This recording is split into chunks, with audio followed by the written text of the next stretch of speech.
Okay, before I get neck deep in other projects, I need to do a video today, so I was looking around to see what I can nap that I've been given as a challenge or as a gift.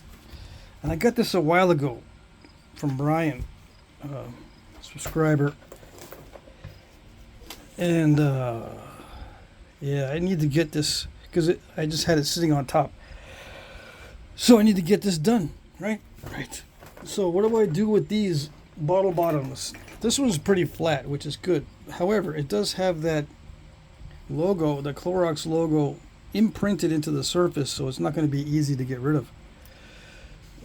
Or yeah, imprinted. See that? It's gonna have to be thinned down quite a bit. I'm gonna cut it so it'll be easier to nap. Okay, so you'll see. I'm gonna score it in a spot that I think will be easy to cut.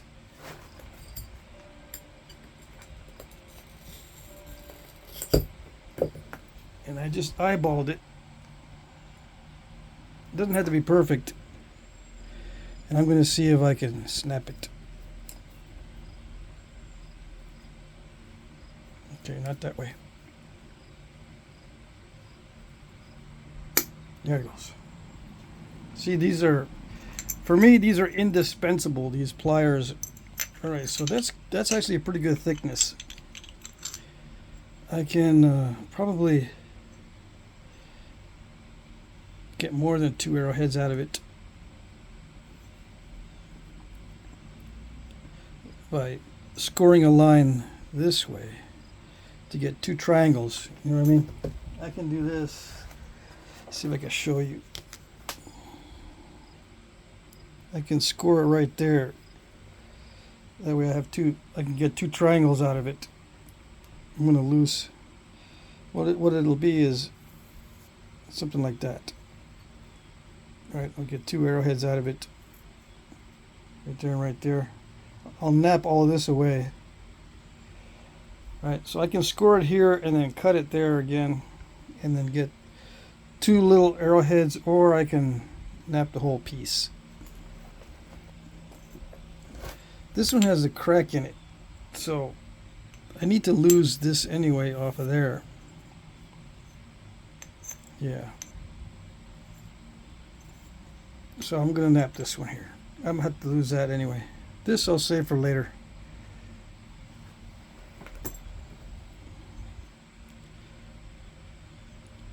Yeah. It's good that it's that flat. If you get a 40-ounce bottle, a beer bottle, it also is fairly flat, but they don't sell very many 40-ounce. You can also get growlers, you know, because you can't get these Clorox bottle bottoms anymore, I don't think. Not cheap anyway. There are people who have these bottles intact, and they find them at bottle dumps. And there's still a lot of them around in circulation. You can get them off of eBay and similar auction sites, I guess. Anyway, what I'm going to do is try to maximize it. I didn't even clean up my work area because I just needed to get right into this, or I'm not going to do it. Yeah. Well, that didn't maximize it. I just broke off too much. Well, it depends on the shape. I can make a knife blade out of it with that as the tang. But nah, I'm not going to do that.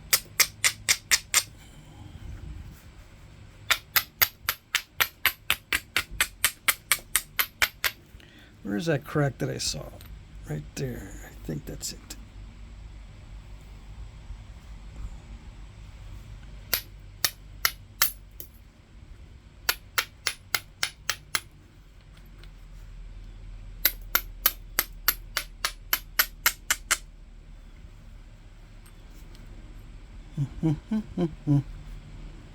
I can make a long skinny one, or I can make a short fat one.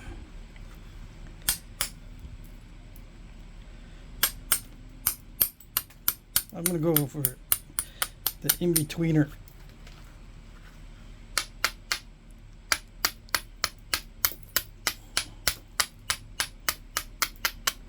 I'm still using the abrader because I can do two things at once. I can shape it and abrade it at the same time. Of course, I got to take off that square edge, but the other piece or the other parts I can abrade and remove material at the same time. Okay. So much for perfect maximization. Yeah. I'm not going to sweat it. No. It is what it is. So if you haven't seen me do this before, this is called zigzagging. Yep.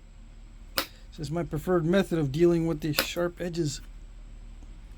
I don't care how you deal with it. This is how I deal with it. Okay? Okay. Yeah. I like zigzagging when it works. Sometimes you get into the halfway point and it snaps all the way in half. Yeah. Because, you know, this cross section is still thick on the ends. Now, why don't I thin the ends down before I do the zigzagging? Because I'm impatient. Yeah. What kind of napping is that? It's called impatient napping. Of course, it never happened that way back in the day. They were never impatient back in the old days. Right? It was always perfect knowledge of material and always patient. Right? That's what some would have you believe by the way they talk. Anyways. Yeah, I'm impatient, so I want to get rid of that square edge. There.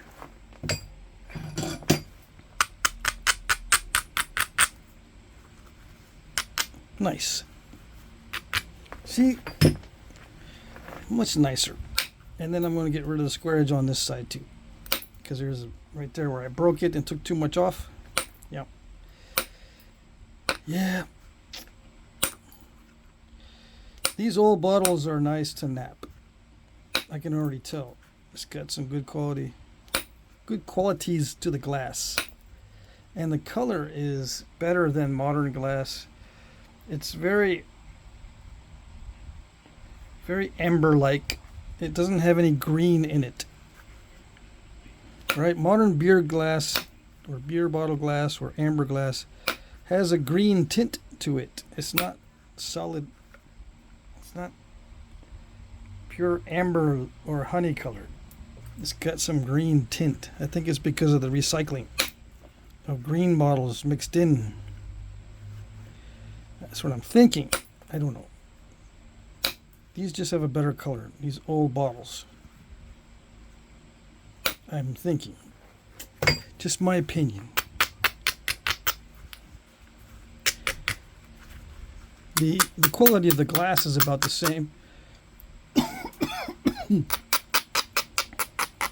As far as ease of napping, the modern glass is pretty easy to nap, although it can be a little bit tougher. Some cases, yeah.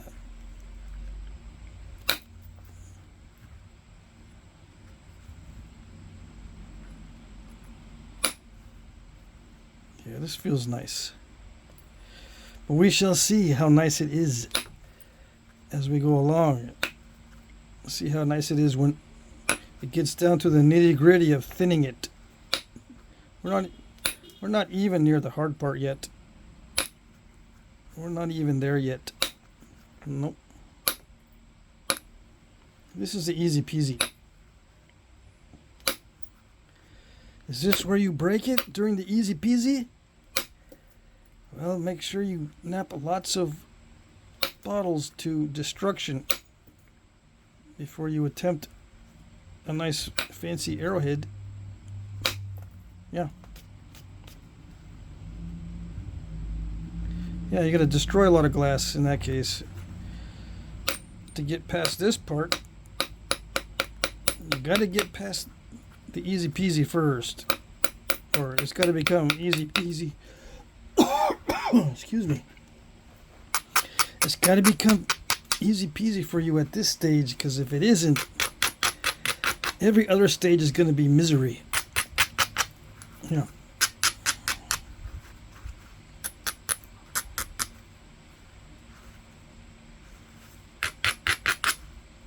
The initial shaping should become no big deal.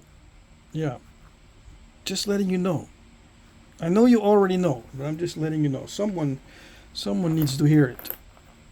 Somewhere. Okay.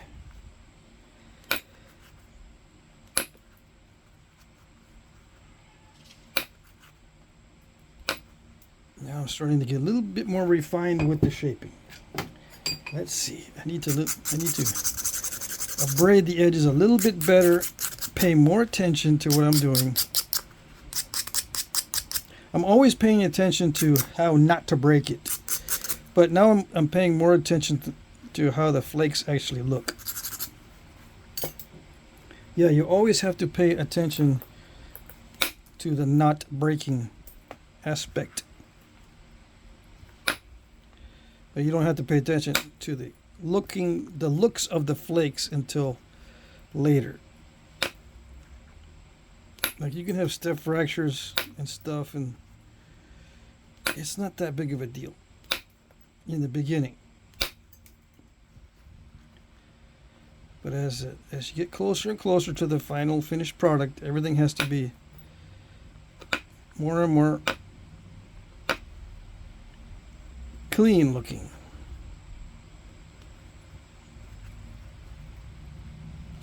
And pleasing to the eye. That sort of thing. Because you want a nice, clean looking, pleasing to the eye, finished piece. Yep. But no one's going to judge you on the initial biface and preform.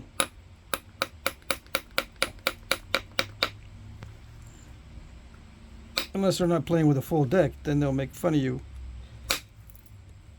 Because you can't seem to make a pretty biface. Your bifaces look bad. They'll be thinking that, and they'll make fun of you. Maybe not to your face, but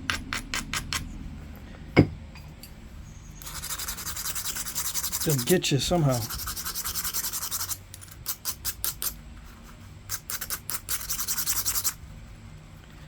Now, if I was making all pretty flakes before, I wouldn't have encountered, or I wouldn't have done that, right? Probably, but I can get rid of that. This is not a big deal. It's got plenty of thickness, so I still got room to work with. I can damage control it. It's not a big deal. Yeah. This is my smaller. I didn't realize I was using my smaller diameter. Why does it matter? Because now my memory's all messed up. I thought I was using the larger diameter. Now I gotta reshuffle the memories into the smaller diameter compartment of my brain. Is that what really happens? Not really. I mean, to a certain extent, yes, you do kind of have to remember what tool does what, but I'm just gonna forget it. I'm not even gonna store any of this.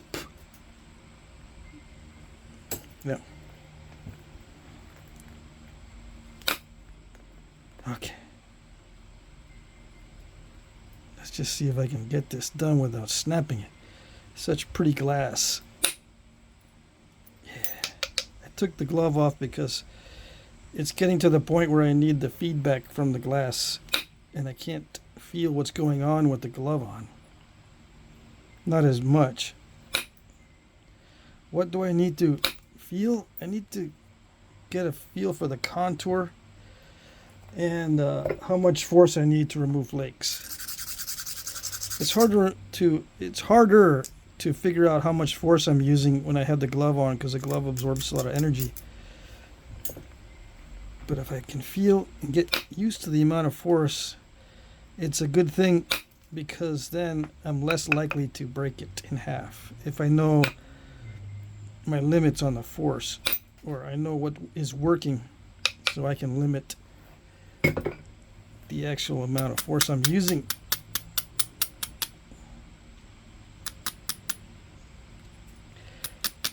Yeah, that's not a good thing when I do that. I thought I was being all clever and not abrading or something.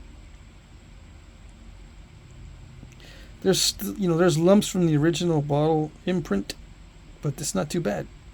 I can blow through that as long as I don't do that. What caused that? I don't know. I didn't do it right. That's what caused it, but precisely, specifically, and how to avoid it, I don't really know. All I know is I didn't do it right. Yeah.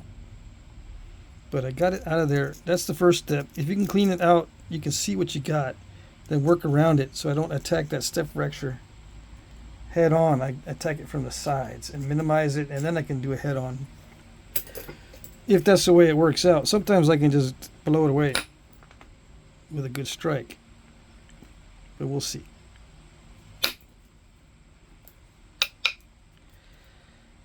I think it's going to work out to where I can just remove it right away. Yes. Yes.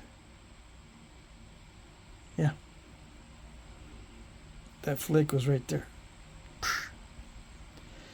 It is important to make sure you keep track of where the step fractures are, because they will mess you up.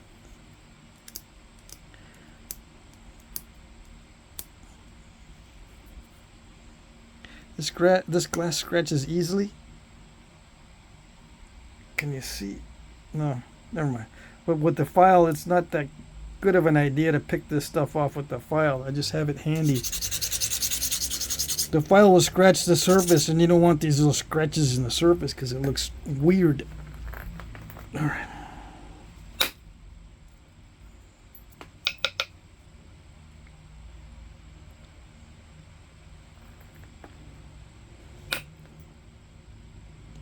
When was the last time I did a bottle bottom video? It's been way too long. Yes? I don't remember. I did glass recently. I'm going to need to do another clear glass video soon. Yep. But I'm doing this glass one early in the week so I don't tire myself out. Yeah. Because I'm being smart. Or I think I'm being smart. I might not be being smart because I should be doing only chert. I got lots of chert projects coming up. I shouldn't be messing with my brain working on stuff that's not chert. Yeah. That is a thing. If I'm going to be working a lot of chert, I should be working lots of chert only. That way I can stay in the groove, but I don't know. I don't feel like it. I don't feel like sticking only to chert this week. I do get bored with it. With the same old, same old.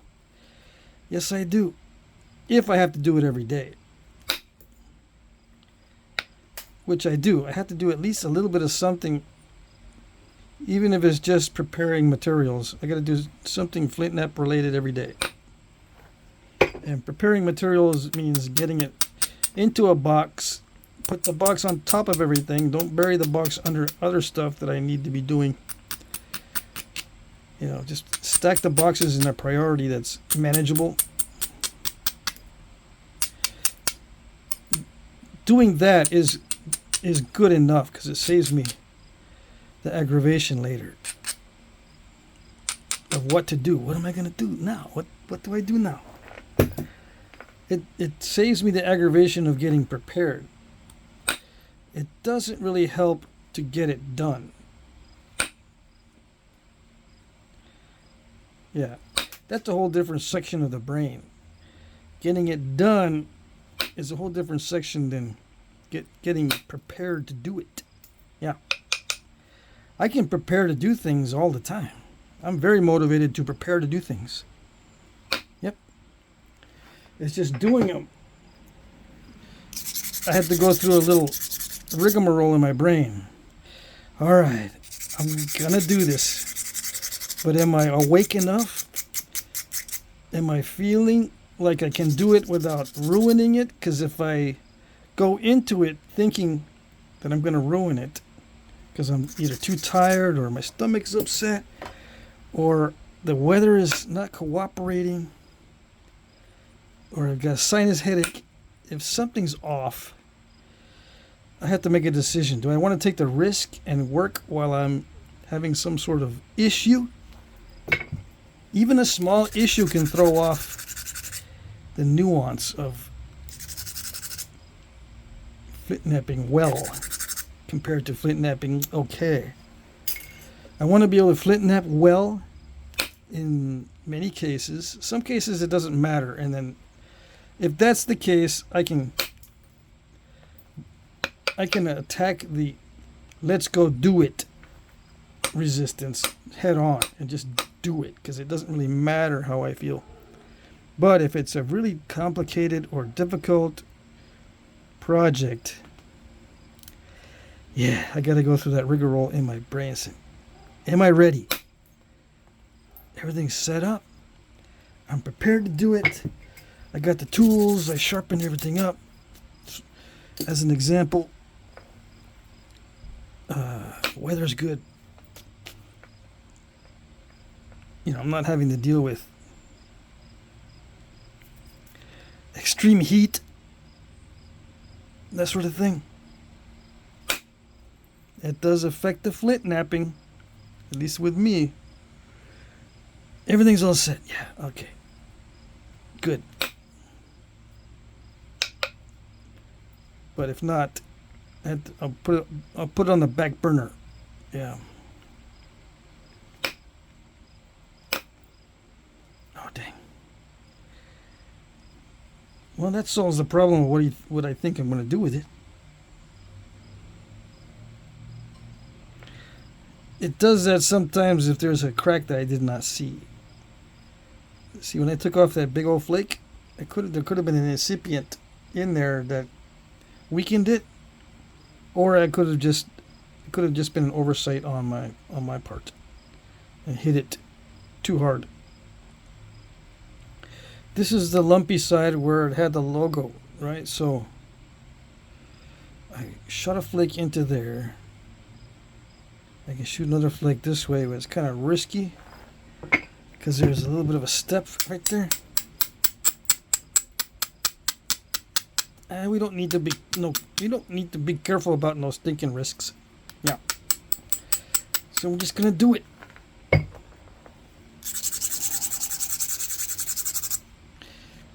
I'm kidding. You do need to be careful. Don't listen to me. You need to be careful about these risks. Yeah.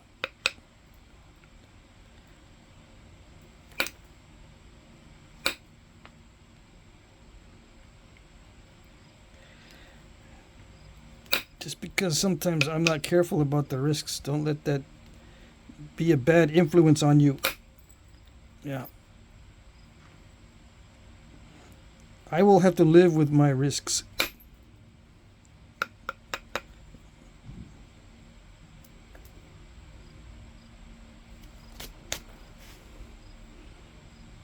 And sometimes I create misery for myself because I'm not that smart.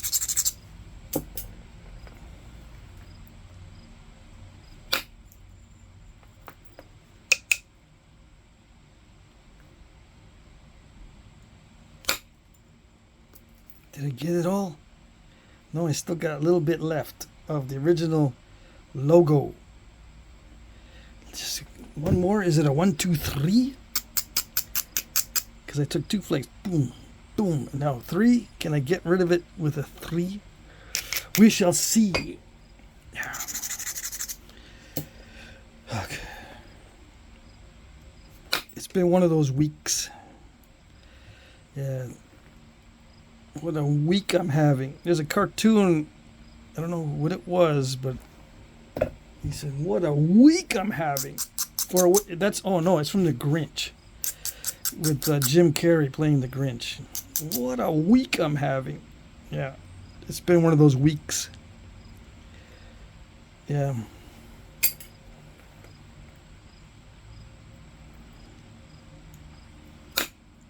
Did I get it? I got it, but I still need to clean it off. So that was 4 strikes. 1, 2, 3, 4. Is it going to be 5 licks to get to the center of this Tootsie Pop? I think so.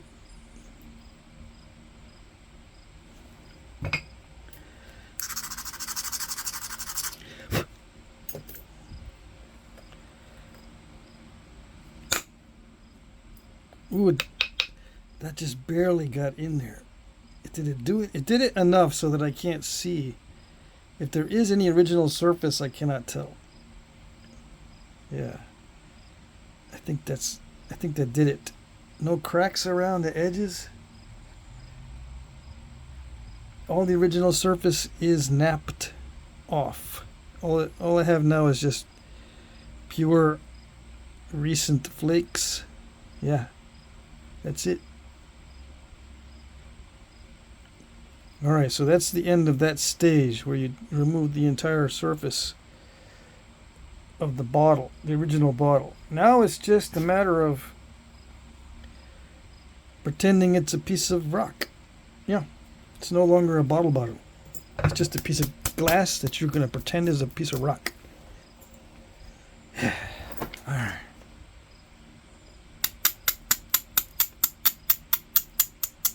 And yeah, it's a different mindset, because now you're going mainly for the finishing and not worrying about weird stuff that you're damage controlling. There's different types of damage control, and it's a different mindset for each type.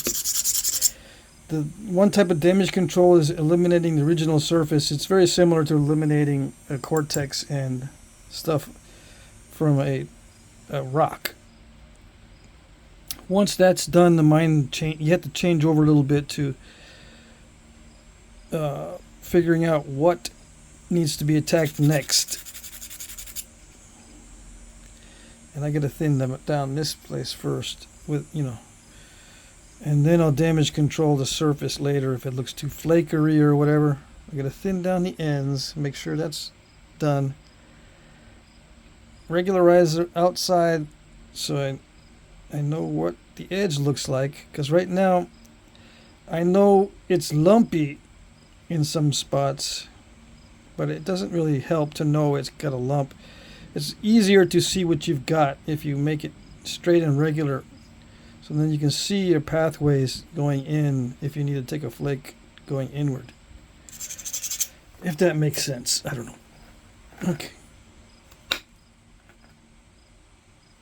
I mean, you can see the pathways going inward if you got lumps on the edge, but you kind of have to imagine what it'd be like when that lump is removed. It's better to not have to imagine. It's better to know exactly.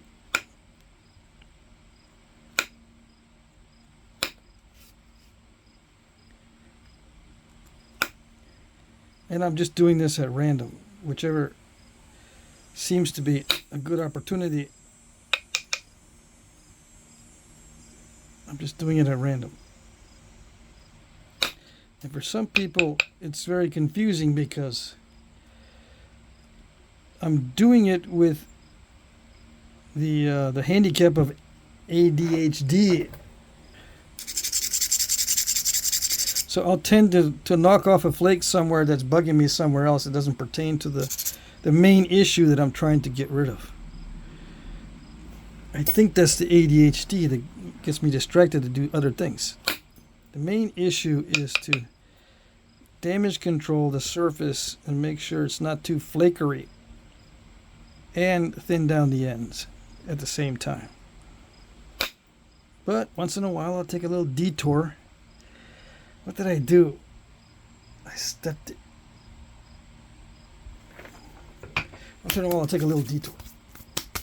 Just so you know. And the only motivation or why I do that is a mystery.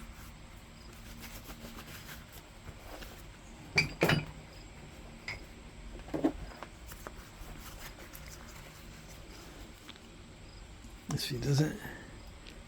Yeah, I got the lights on.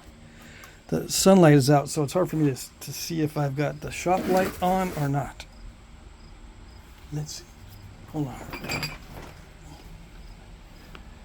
This is when it becomes critical for me to be able to see the surface. Yeah.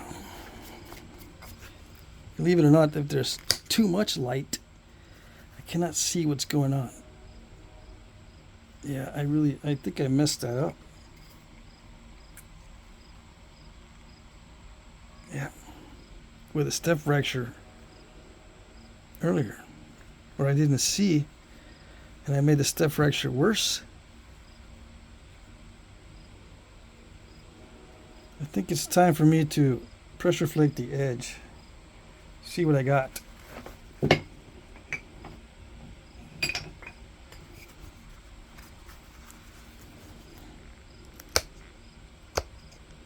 This requires 2 gloves. Hold on. Yeah, as soon as I do that, the flakes jump in between my hand and the tool that I'm holding. Okay.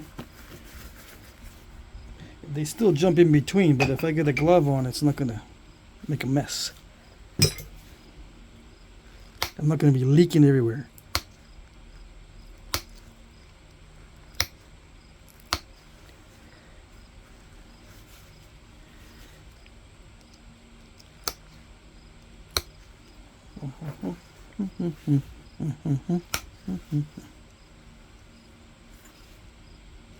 I still can't see that well.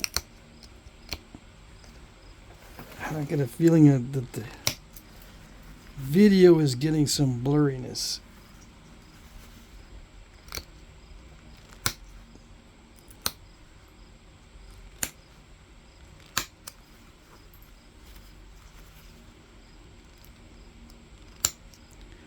Yeah, for some reason, I got the fan on, but it's not working. I think the humidity is like up over 80% today. Yeah, that affects the Flintknapping too. It's not just the temperature, it's also the humidity. If the humidity is real high during the sweat stage, it affects the Flintknapping.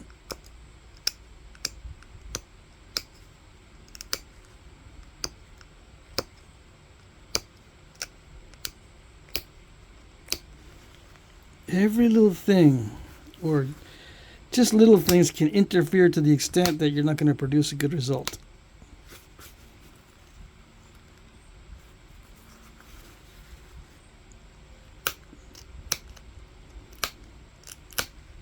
And if I was using antler or natural tool like bone to knap this, I would have to worry about the humidity level more than I'm worried about it right now, because humidity affects the natural tools. It affects the antler and bone pressure flakers a lot.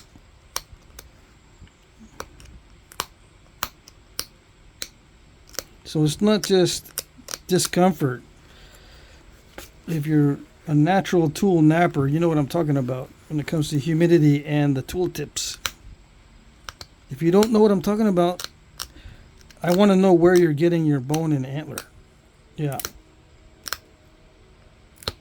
I want to know the aliens that you're getting it from, because your bone and antler does not become variable under various humidity conditions. It's always the same, no matter what. I want some of that alien antler. Where'd you get it?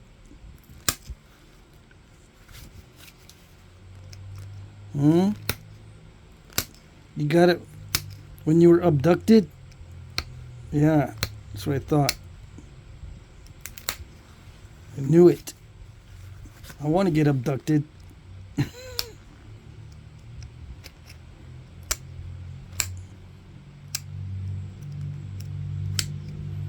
For antler that doesn't mess up during a rainstorm, doesn't get all Soft with humidity? Yeah, I'd get abducted for that. You know it.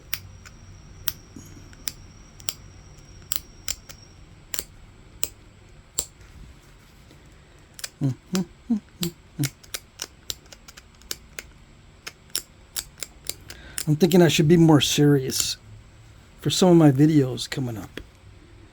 Yeah. I'm going to do it like the basics series. Instead of calling it the beginners series, I'll do basics. Yeah, beginners series, I still want to do it, but I'm going to do some basics first. That way I can refer during my beginner series videos, go to the basics video to see blah blah blah. It'd be better if you did that before attempting this next exercise as a beginner, as an example. Yeah, I should be more serious. And yeah, I'm going to be more serious during those videos. During the basics and beginner series videos, I'll be more serious. But I'm still going to goof around with the regular napping videos. Yeah, like this, like the rock challenges. Or videos like this. Yeah.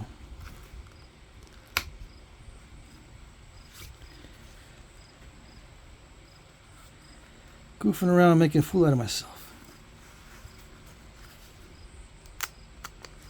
Alright. I'm having a hard time seeing the edge. And I've got my good, reasonably high powered glasses on. I still am having trouble.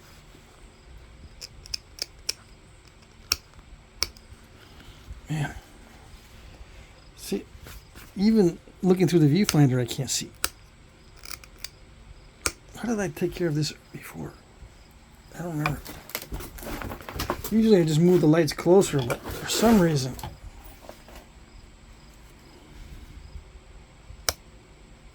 it's just not the same as I remember before. Maybe I haven't worked dark glass like this in a while. Or this color glass, maybe it's just the color of the glass.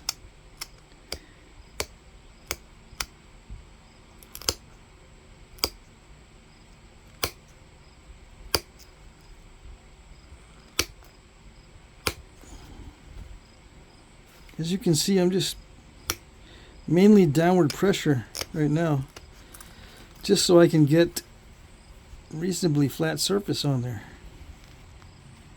I might just leave that step fracture in there. Could come in from the other side, but it's risky. I'd rather have a median ridge there than part ridge and then scoop out and then the ridge continue. I'd rather have a continuous median ridge near the tip. That's the ideal situation for glass and obsidian anyway. A median ridge right there at the tip makes it stronger. But if I'm gonna have to leave that in there, I don't know. I might change my strategy and not leave that median ridge in there. We'll see. We'll always see. So I'm just making the edge nice and regular. I mean, we're almost there. I can stop at any point here, basically now, and do the notching.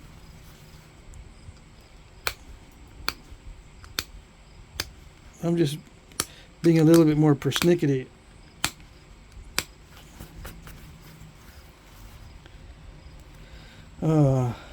Yeah, I do need to get that tip figured out. What am I gonna do? Do I leave it thick and strong, or do I take it down a little bit more so that I can get rid of all the step fracturings? There's not that many step fracturings, just that one, that big one. I'm gonna mess with it. Don't worry.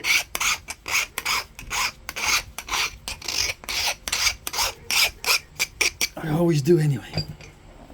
Yeah, you weren't worried because I always mess with it.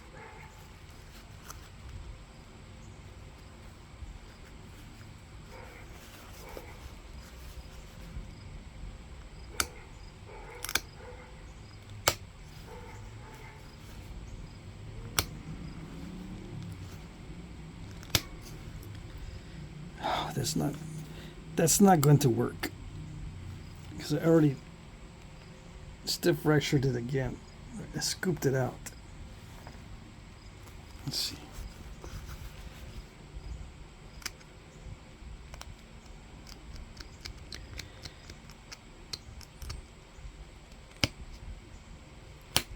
I can't get a good seat on the edge.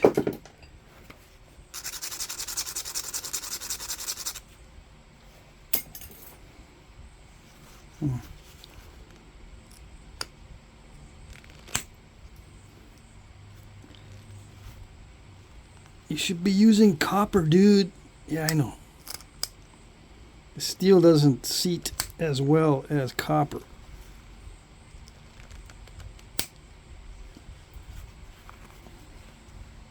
And when I try to seat it well, that's what happens. It does that. What is that? Too much off the edge?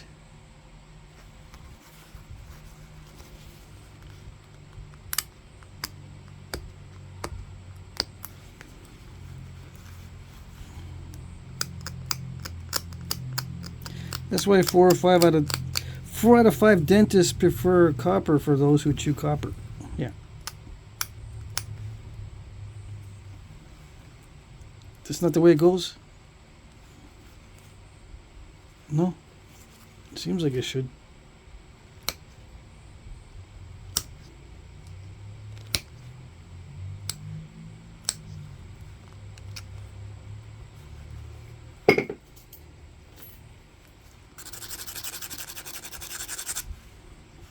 I'm messing with the tip too much and it's not giving me the good results that I'm looking for. Yeah. What else is new? Tell me something I don't know.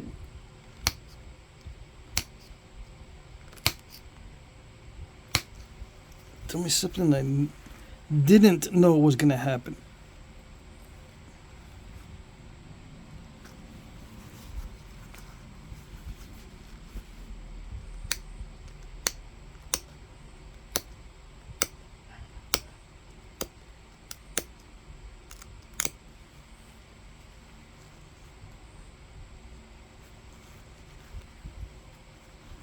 See, now my median ridge is messed up. Yeah, see? I don't have no median ridge anymore on either one of the sides. At least I had one going on one side. But now there isn't any cool median ridge anymore. Oh well.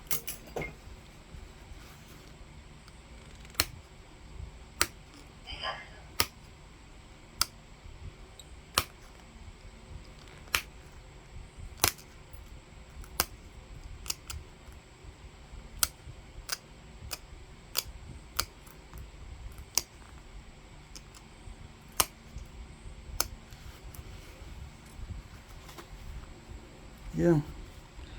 You get to the stage where you start messing with it and it removes too much of the edge. How do you avoid that? Don't mess with it. Yeah. Why didn't you tell me to stop? You didn't tell me to stop messing with it. Or you did? Yeah.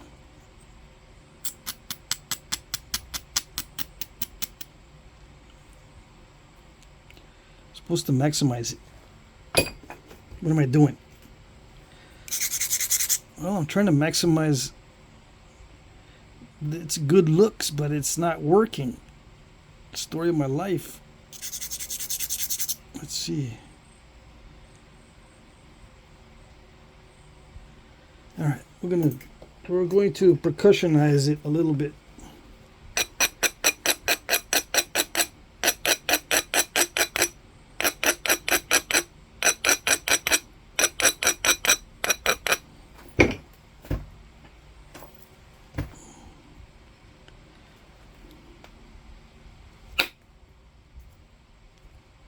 Why am I going to percussion it? Because I'm not getting a good seat when I'm pressure flaking. And I won't be able to get these nice big flakes if I can't seat the tool.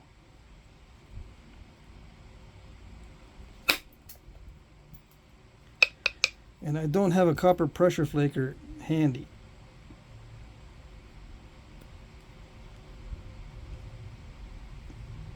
And I don't want to wear myself out with the pressure flaker right now. I got a lot of other knappings to do tonight. Even if I don't get to them, at least I'll be not fatigued if I do get to them. And I can't do that. I can't do that with a pressure flaker. Voila.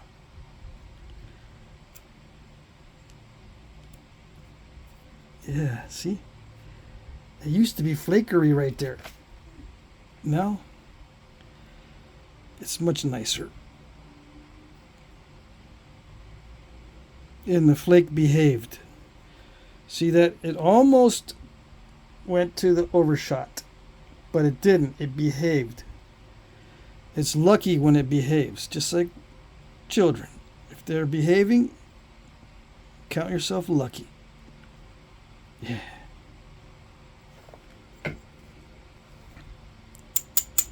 Might say, well, you could take measures to make sure they behave so they don't get out of control. Yeah. That would be a miracle. What measures are those? Other than fear and intimidation, I don't know.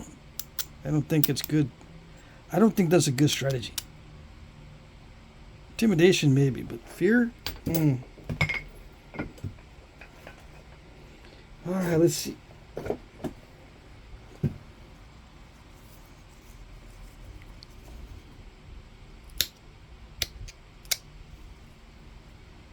Besides, rock doesn't respond to fear or intimidation. What are you going to do? I say, well, you can do it right. That's what you can do. You can do it right.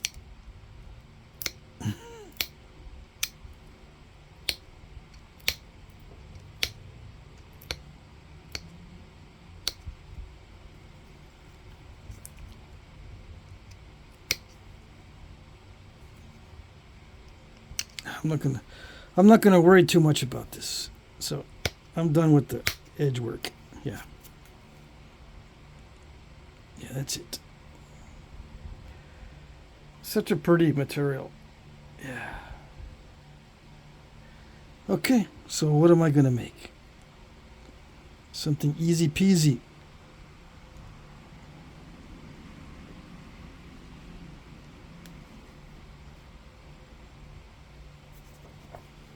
Yeah, that's always the goal. Make something easy peasy. And what did they do back in the day? How did they keep it easy peasy? They just made the same point over and over and over again for decades. Imagine being a napper making the same point over and over and over again for decades. Can you imagine? It's hard to imagine until you realize that it becomes easy peasy.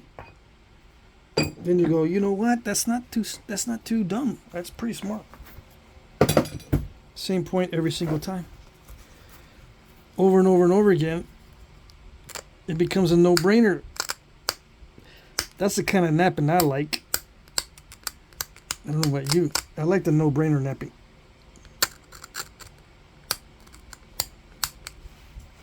Oh yes.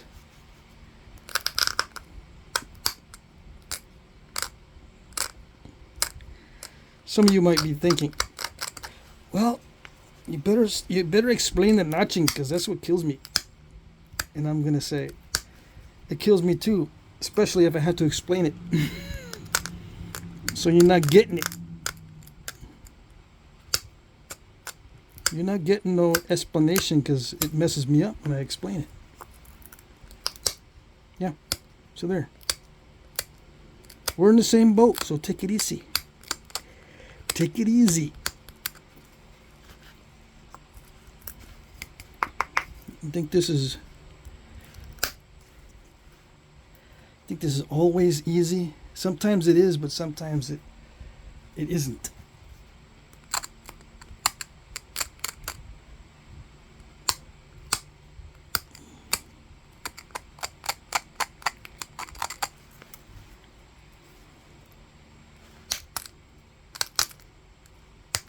See, this can be an art piece because this bottle is beer bottle glass, and they didn't have beer bottles back in the day when they were making that little dart points. So I can make an art piece. Yeah. I don't have to make any specific projectile point type in this case. Oh yeah, what was it? Oh yeah, I asked Grok to describe Arrowhead and to describe Flintknapping and describe Lithic stuff. And as expected, it just gives you a very basic overview, and it ignores some of the most important aspects. Typical for internet answers. They ignore some of the most important and obvious things. Like when I asked it about Flintknapping, they got something right. They said it was, something that was extremely important to early man, and the tools that they made were scrapers, projectile points, knives, and something else. Knives, projectile points, scrapers, and what was the other one? I can't remember. But they left out two of the most important and longest and most common in history of Flintknapping. They left out those two forms that are the most common in the archaeological record and were used by the longest amount of time by Flintknappers. And that is the chopper, like a hand axe, and the utilized flake.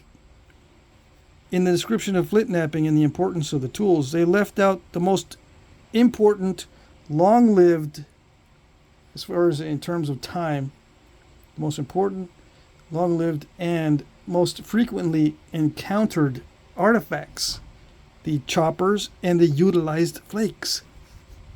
Yeah. So that's typical of the internet.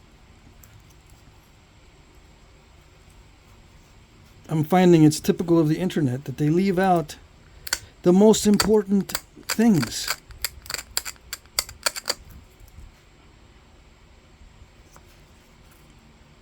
I couldn't believe it. It'd be much better if they didn't include the specialized forms and just gave me the utilized flakes and the choppers and maybe the knife. And left out the scrapers, projectile points, and the other thing that I can't remember. Yeah, it would have been better if they had done that, because at least they're describing most of what is encountered in the archaeological record. The choppers and the utilized flakes. Those are the most encountered things throughout history. And they made those things for hundreds of thousands of years without change. Hundreds of thousands of years, all it was choppers and utilized flakes. They left that out. So what else does Grok leave out that's completely obvious? It's not only pertaining to Flintknapping. This goes for everything. I'm finding out that some of the most important lessons in life are skipped over and ignored. You ask Grok or AI a question, and some of the most basic, important, far-reaching, and relevant things are ignored. Yeah. And I can just hear some people.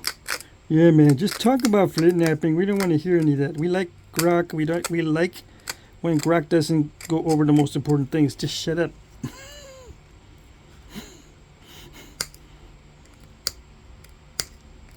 I know you like when Grok doesn't, or when AI doesn't do it doesn't give you a proper overview.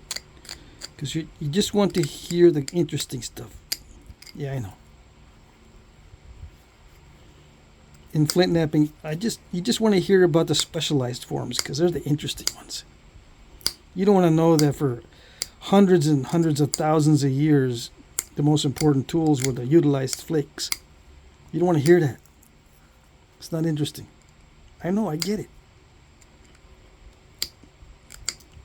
I don't agree with it, but I get it. I get that you want to see that.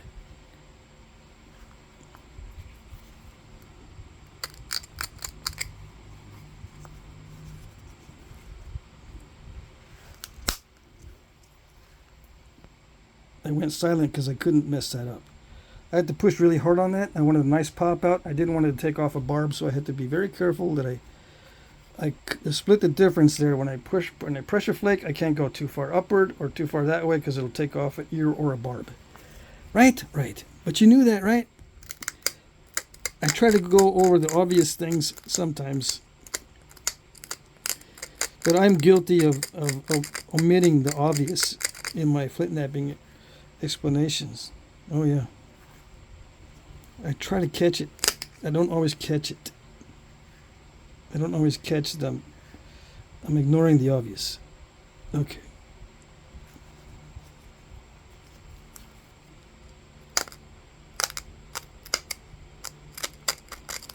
And it's important. Sometimes the obvious is very important. Or what seems to be obvious. Or should be obvious. Sometimes it isn't obvious. Obviously.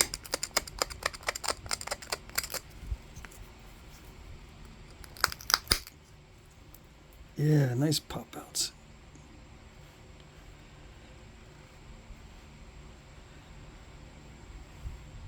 Okay, so I can leave it like that.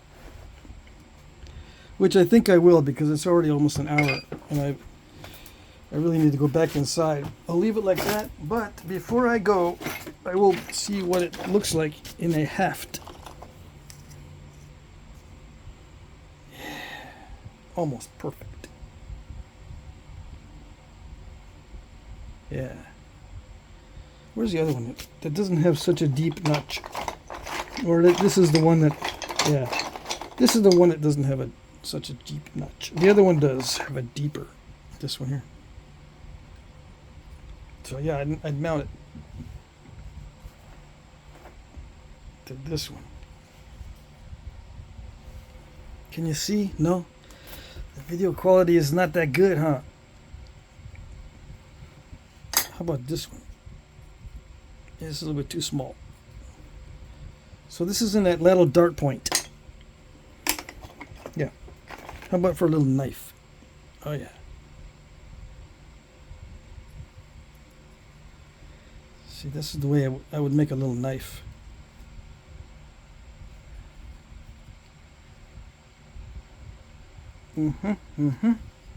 Perfect. Fits just right. I don't know how I do it. It's a miracle. If it's just right.